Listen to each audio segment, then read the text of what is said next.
Mulher, Virtude e Fé. Um oferecimento Cargolift.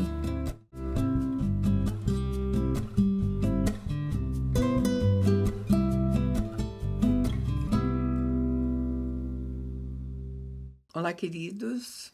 Olá, queridas.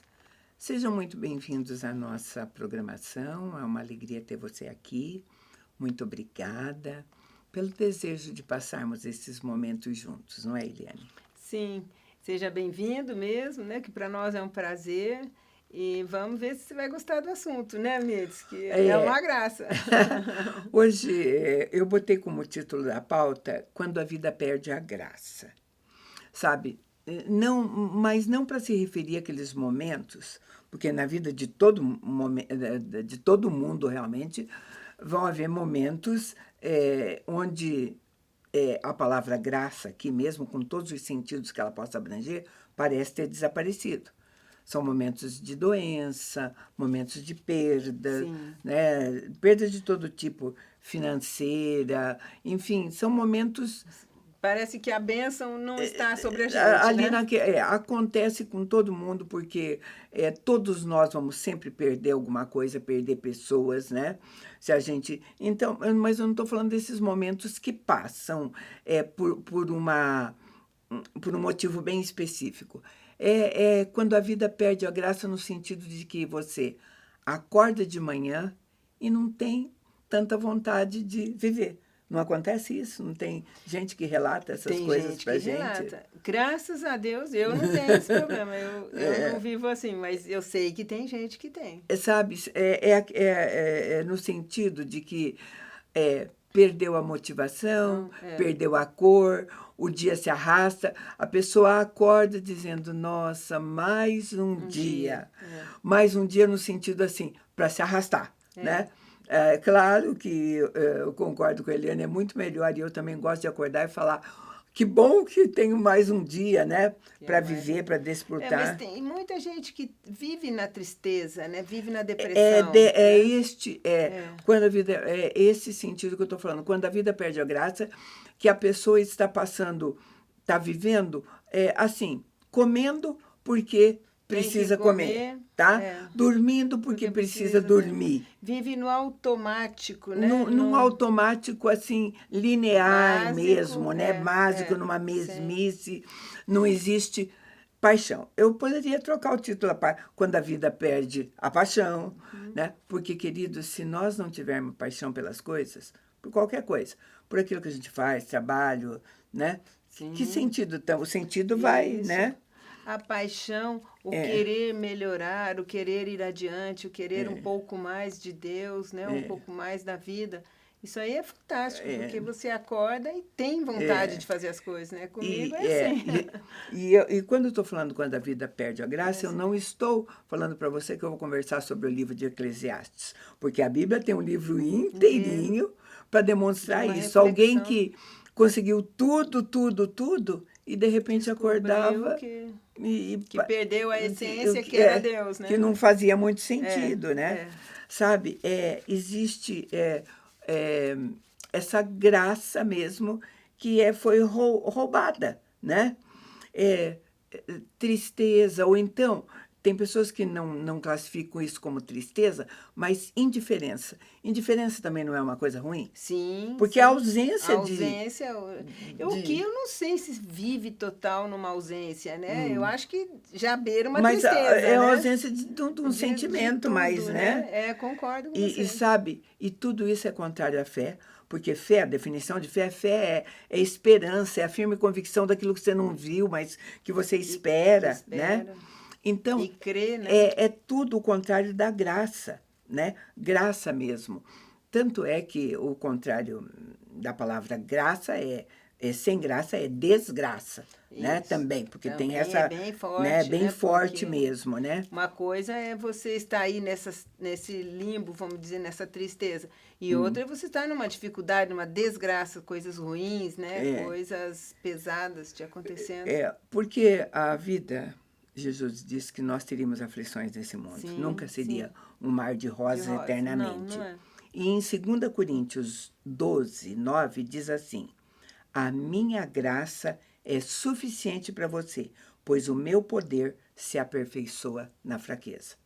Então, para nós cristãos, quando estivermos passando por esses momentos possíveis, porque ele é possível para todo mundo. Mesmo a Eliane afirmando para você que ela gosta da vida, eu afirmando para você, eu também gosto da vida, nós não estamos isenta de passar de um dia de acordar achando que aquele dia não fez muito sentido, né? Mas é uma coisa, às vezes você tem um dia em que as coisas não vão bem, mas você está bem nele, e um dia em que você não está bem, independente do que te aconteça. Porque às vezes tem coisas boas acontecendo e você não está bem. A gente precisa pensar, porque quando as coisas se repetem nesse nível, nós vamos até chamar isso de monotonia. Isso. Tá? Porque uma apatia que persiste, né? E a monotonia e essa apatia, elas revelam, sim, que o sentido bom da vida foi perdido. Perdido. Tem romances sobre isso, tem filmes sobre isso, né? Então, né? Monotonia, na verdade, ela é um sintoma de alguma coisa que está dentro de você, né? Se você está sentindo que está tudo tão monótono, alguma coisa também não está funcionando direito com você. Com certeza. Né? Falta porque a vida é cheia de alegria, cheia de atividade, de percalço, de tudo. Alegria, pode ser triste ou alegre, mas existe, cheia de coisas. Existe sentimento, né? Então, gente boa, gente ruim, coisa que a gente gosta, coisa que a gente não gosta. E a monotonia ela vai contrariar a vida abundante que Deus diz que trouxe. Se Deus diz que trouxe, Jesus prometeu isso, ele disse, eu trouxe um reino para que vocês tenham vida com qualidade, em abundância, é o contrário de monotonia, né? Aliás, a vida do cristão, tem gente que olha para a vida do cristão e acha que é monótona, né? E é justamente o contrário, né? Porque a ordem e a organização traz uma tranquilidade que pode se pensar vista de uma desorganização, de uma desordem, que é monótono, né? Então, assim, a visão de quem está fora. A visão de quem está dentro na organização é uma paz, é uma tranquilidade e é beleza, né? Não, diferente. Bom, eu nem penso, eu não sei quanto a você que está nos ouvindo, mas para mim, jamais eu confundiria tranquilidade com monotonia, né? Porque a tranquilidade é aquilo que você disse com propriedade, vai te trazer um sentimento de paz. A tranquilidade, ela traz bem-estar. A monotonia, não. Né? Põe você para baixo. Né? Provavelmente está atrelado à tristeza. Está atrelado à tristeza, a coisas assim, né? E assim, e você pode aceitá-la. De repente, né, se você não sabe reagir a isso, né? É diferente, eu não sei como é que as pessoas... Tem pessoas, por exemplo... Porque é diferente de entendimento. Tem pessoas que falam assim, eu não gosto de dias comuns. Eu adoro dias comuns. Sim, né? Eu gosto também. Sabe, dias comuns são dias que são comuns, mas tá tudo bem, né? Porque, tá tudo no seu lugar, na sua porque ordem, é contrário de dia ruim, né? Ou ao contrário de dia com muita expectativa. Porque não existem dias, um seguido de outro, que sejam só de altas expectativas né? E muitas das vezes, boas. Quando é muita expectativa, muita atividade, muitas coisas boas, ou assim, você está num patamar de excitação que o teu corpo está com adrenalina e não sei o quê, que isso é altamente estressante. Então, não vai estar no monótono e nem na paz, né? É aqueles extremos que a gente diz que a gente tem que evitar, que tem né? que evitar. Sabe? Então, e outra coisa... também tudo tem a ver com você, porque se você olha sobre o aspecto de monotonia, tem a ver com você e não com o outro. Não é o outro que deixa a sua vida monótona. Não, certamente. Também não é o outro que vai deixar a sua vida cheia de sentido.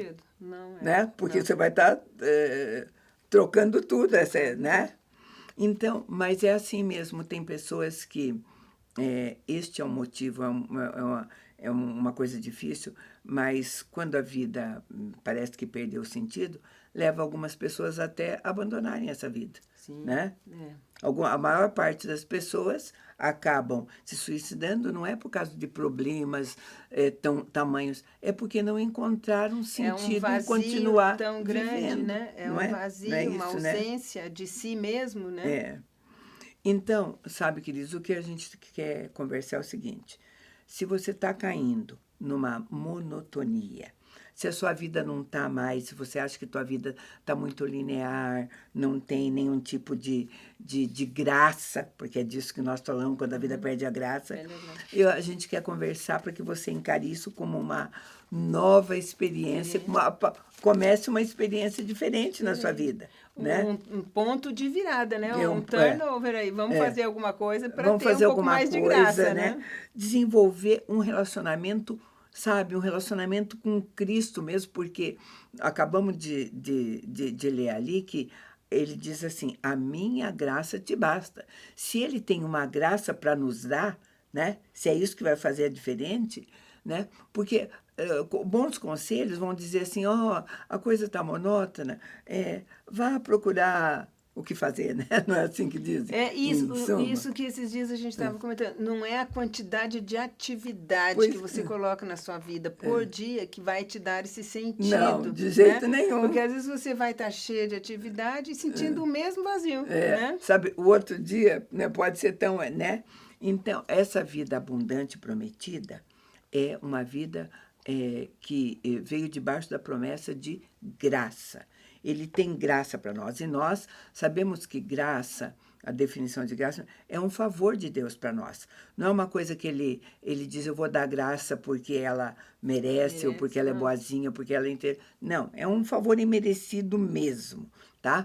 E a gente precisa senti-la, né? E essa graça, para nós cristãos, a gente não pode confundir isso com abundância de coisas que a gente consegue adquirir aqui na Terra. Exatamente. Né? Porque aí, às vezes, a gente está falando de uma carência da alma, né? Do espírito, que você querer voltar para alguma coisa que encha ou que se aproxima do que sua alma está pedindo, que seu espírito está pedindo, né? Sabe, a graça vai ter tudo a ver mesmo com o fato do Espírito Santo estar dentro de nós. Porque vão ter momentos nessa vida, né, de dificuldade que você vai ter que apelar para essa graça. Nada que não seja essa graça vai, né? Tudo, qualquer. Se a gente for somar dúvidas, incerteza, rancor, enfim, coisas que ocupam o nosso coração, o que a gente esteja passando, tudo isso pode ser substituído pela graça. Pela graça, exatamente. Né? E quando a gente está falando de uma caminhada, né? Quando eu fui pautar essa conversa, eu lembrei de um livro do Philip Yancey, que é um escritor americano. Ele escreveu um livro chamado Maravilhosa Graça. É um livro mais antigo, né? Não sei quantos outros autores também devem ter falado, sabe? E ele gasta quase metade do livro falando por que nós perdemos. Você veja como é fácil, né? É fácil. Perder o sentido dessa graça. E depois, claro, aí ele retoma assim para nos mostrar como é que a gente vai preencher a vida. É uma leitura bem interessante, está indo de spoiler aí para você. Né? Mas nós vamos continuar falando sobre isso. Eu vou chamar um intervalo bem rapidinho e a gente volta já.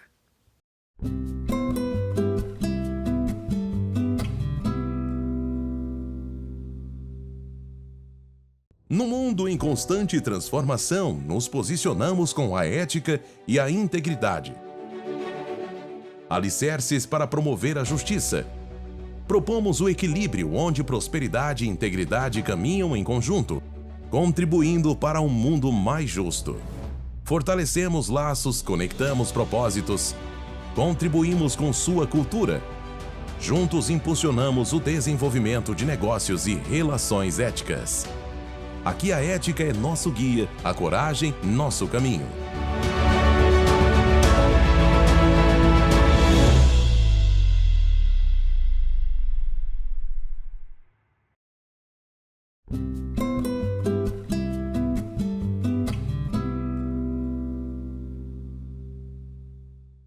estamos de volta e nós estamos falando de que momentos da nossa vida em que realmente a gente vai precisar muito da graça de Deus, porque parece que ela foi perdida. A graça da vida e a própria graça de Deus. Nós usamos mesmo a palavra graça nesses dois sentidos. E nós vamos ter muitos personagens bíblicos passando por isso, e a gente gosta de falar sobre isso para aprender com eles, como é que eles... né? Davi, por exemplo, nos Salmos, ele expressava sempre esses momentos que ele tinha, as angústias, tudo. Eu vou ler o 42 para você, o Salmo 42, verso 11, ele dizendo assim: por que você está abatido, ó minha alma? Por que te perturbas dentro de mim? Espera em Deus, pois ainda eu louvarei, meu Salvador e meu Deus. Eu peguei mais no sentido de que está acontecendo alguma coisa, as coisas não estão bem, não estou... Espera em Deus. É de Deus, é isso. É nessa conversa isso que a gente quer mostrar para vocês, porque algumas coisas, você tentar buscar solução na sua mente, o que você pode encontrar, né, Eliane? Eu acho também que é exatamente o caminho. Se você procurou em Deus, e Deus mandou, vai lá na sua mente, que o negócio está lá, ou dá para fazer os dois caminhos, mas é mais correto orar antes e pedir para Deus, né? Senhor, me mostra porque foi o que Davi fez. O que está acontecendo com a minha alma? Estou abatido, não estou legal, não tá. Aí Deus vai falar, né? Vem para você. Não, é uma coisa aqui que está escondida ali no seu cérebrozinho, né? Ou então é uma mágoa que você está... Porque Deus vai sinalizar o que é, e pode estar dentro da cabeça da gente mesmo, né? E sabe, querido, essa... ausência na hora, para nós que somos cristãos, a gente não pode esquecer de tudo que está contido na Bíblia. A Bíblia, por exemplo, não nos livra de vales da sombra da morte, Sim, mas dá uma garantia. Ainda que eu ande pelo vale da sombra da morte, eu estou contigo. Sabe? Essa presença, essa graça de Deus nas horas difíceis, né? Porque tem muitas horas difíceis na nossa vida, né? Às vezes tem a época que a pessoa está contando assim, eu estou passando por um problema, tudo bem. Gente, mas agora não é só um problema, junto com esse problema veio outro. E às vezes existe um momento onde parece que tudo só é problema. Mas até aí ainda está, eu acho que ainda está pulsando. Os problemas ainda fazem sentir que tem, né? Pior quando realmente você se apaga, né? Deixa as coisas... E lembrar que quando também você estava no campo, né? No refrigério da alma, Deus também estava lá com a gente, que houve uma época em que eu estava e agora eu estou no Vale da Sombra da Morte, mas houve uma... Vai sair, esse vale vai sair. E essa graça dele, quando ele diz que a graça é suficiente, porque daí a intenção dele é assim, é suficiente porque... É na sua fraqueza que você vai ter que usar do meu poder. Sim, né? Simples assim. Você vai ter que... O apóstolo Paulo, que a gente sempre acha cheio de experiência e tudo mais, ele tinha uma luta pessoal, um desespero grande. Ele chegou diante de Deus, ele tinha um espinho na carne. E foi quando ele pediu para Deus livrá-lo disso e tudo mais, que Deus disse, olha, minha graça te basta. Exatamente. Ele simplesmente diz, o espinho vai ficar aí. Entra obediência, né? Jesus também pediu para Deus, né? Se possível, passa de mim esse cálice, né? Acho que é paralelo a uma coisa que ele ia passar de uma dor muito grande. Então, vai ter horas que realmente a gente vai ter que falar, sim, Senhor, eu vou obedecer, ou sim, Senhor, eu sei que você está comigo. Aí a pessoa diz assim, mas como quando eu sou fraco, aí que eu sou forte? Não é. Quando eu sou fraco, Deus é forte em mim. É a graça dele que vai sabe? E a Eliane falou assim, no próprio Cristo feito homem, porque a razão de tudo isso, queridos, tem a ver com Jesus homem mesmo, para que ele entenda bem essas coisas que passam. Que passam pela gente. Pela gente, né? Que a gente, Deus está conosco nas horas boas e nas difíceis. E às vezes nas difíceis como tem aquela história da pegada na areia, né? Que o cidadão ora para Deus e fala, olha, eu só vejo a minha pegada. Ele falou, não, é a minha, eu estou te carregando, né? Às vezes, realmente, você está sendo levado por Deus. A palavra de Deus em Mateus 11, 28 diz assim, vinde a mim, todos os que estão cansados e sobrecarregados, e eu vos aliviarei. O que faz a gente sentir que a ausência da graça é a sobrecarga mesmo, é isso aí. É o cansaço, a mesmice, ou a monotonia, ou todas essas coisas. Essas coisas juntas, e elas têm que dar lugar à graça.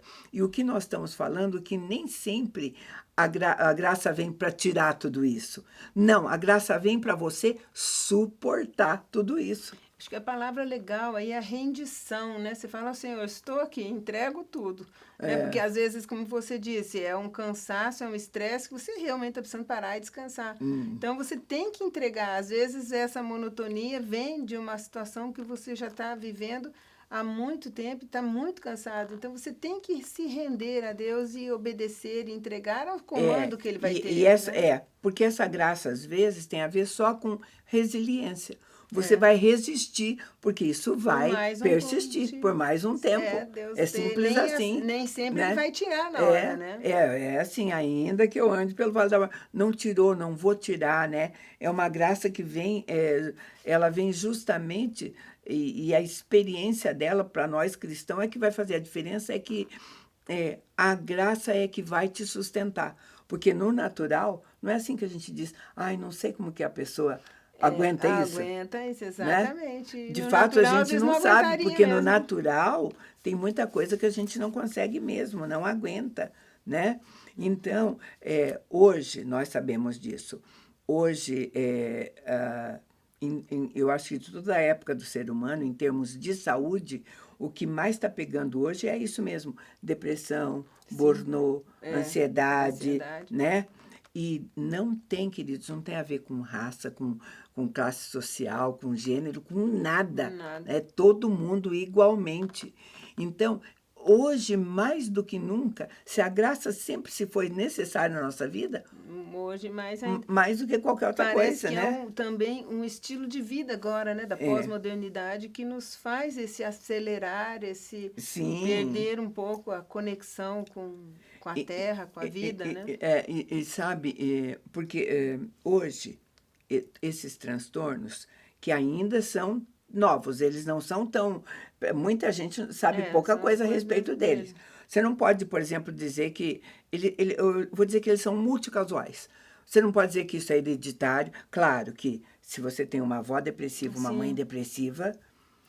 vai ter chance de ter, né? Grande chance. Mas os estudos apontam mesmo, né, que a epigenética, ela quase que sobrepõe ou iguala a genética. Se você tem um quadro de genética, se a epigenética você tira o seu estilo de vida, a tua forma de alimentação, como você vê a vida, ela pode manter o quadro estacionado, não vai aparecer. A genética não se sobrepõe, né, à epigenética. Sabe? E quando a gente está falando, porque eu falei dessa falta de sentido, dessa mesmice, eu também não estou excluindo nessa conversa, porque eu estou colocando a graça de Deus acima de tudo, mas a própria graça de Deus hoje nos oferece uma medicina avançada. Sim, tá? Com certeza. Às vezes, sabe, uma farmacologia aí, um conselheiro, uma coisa, vai te ajudar dessa falta desse sentido, de ter perdido a graça. Muitas pessoas resolvem só dessa maneira, às vezes. Né? Eu ouvi uma pregação muito interessante, assim, primeiro ore a Deus e abra seu coração a Ele.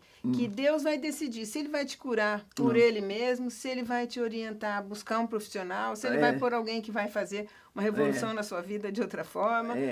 Mas, olha, entregue a Deus, é Ele que vai decidir. Sabe, né? Porque eu contei aqui uma experiência, às vezes um momento difícil que você está passando, por exemplo, o luto, não tem como fugir do luto. E pessoas reagem de maneira muito diferente ao luto. Sim. Hoje existem grupos, como a gente já sabe, de ajuda com luto e tudo mais, né? Eu, quando estava vivendo uma experiência de luto que era bastante difícil, e assim, numa conversa tipo nada a ver, né, como dizem por aí, porque não era nenhum médico especialista assim, né, nada para isso. Né? Eu tinha ido ver uma outra situação e tudo, e quando nós estávamos saindo, nos despedindo mesmo, Ele falou, tem alguma outra coisa que incomode você? Eu acho ótimo um médico me olhar como um ser humano todo, integral, né? Todo. Aí eu tive vontade de falar isso para um desconhecido. Eu estou vivendo muito mal um luto agora. Aí ele disse, eu posso te ajudar. Né? É claro que eu tinha que me ajudar também, entendendo bem o que é o luto, o processo dele, mas ele falou, posso te ajudar, eu vou te dar. E, de fato, ele me deu um remedinho que me ajudou muito. Muito. Olha sabe? Lá, então, a gente não dispensa essas coisas, sabe? E quem garante, né, Mirtz, que não foi Deus quem colocou esse médico na sua vida e te fez falar, né? Abrir seu coração? Não, a gente sempre coloca... nós temos uma coisa na nossa casa, como família, e eu estou dizendo isso para você como cristão, nós não podemos receber nada que não venha de Deus. De Deus, exatamente. Tudo. Por exemplo, nós vamos tomar um remedinho que é uma bênção, a gente diz, Senhor abençoa, obrigado porque o Senhor não deu. Gente, a minha avó não sofria de males, eu sempre digo a minha avó para você se reportar 2 gerações atrás.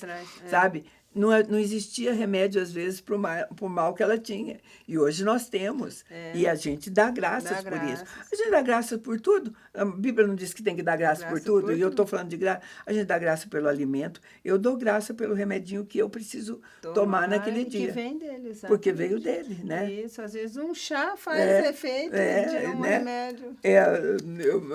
Potencializa isso, meu marido usa essa expressão. Potencializa isso, Senhor, né? Sabe? Então, vai, né? Receber essa graça, ela só vai ser percebida e tudo, se a gente também tem um relacionamento íntimo com Deus. Sim. Né? Porque senão eu vou estar falando de uma coisa que você não sabe, que você não conhece, eu não vou te dar. Não, né? Exatamente. Né?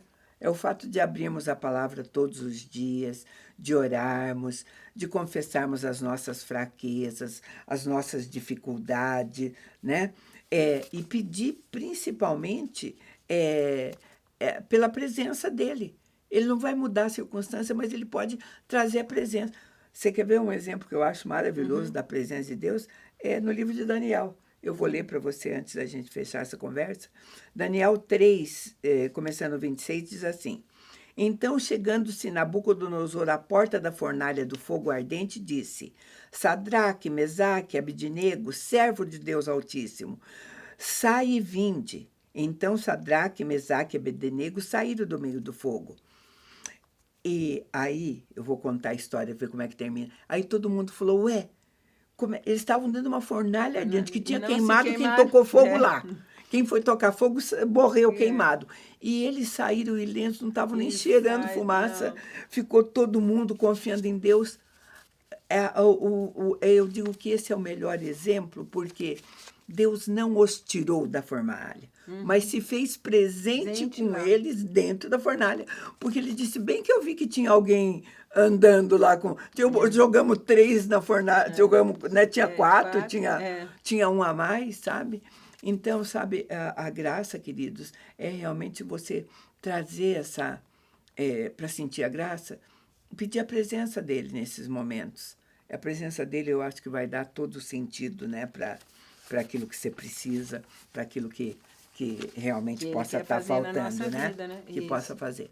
Era o que a gente tinha para você hoje. A gente agradece muito a tua companhia e te convida para estar conosco num próximo programa. Deus te abençoe.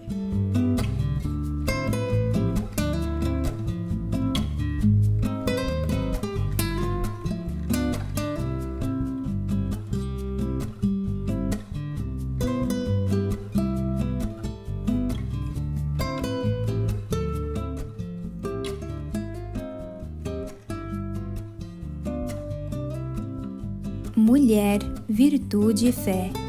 Um oferecimento Cargolift.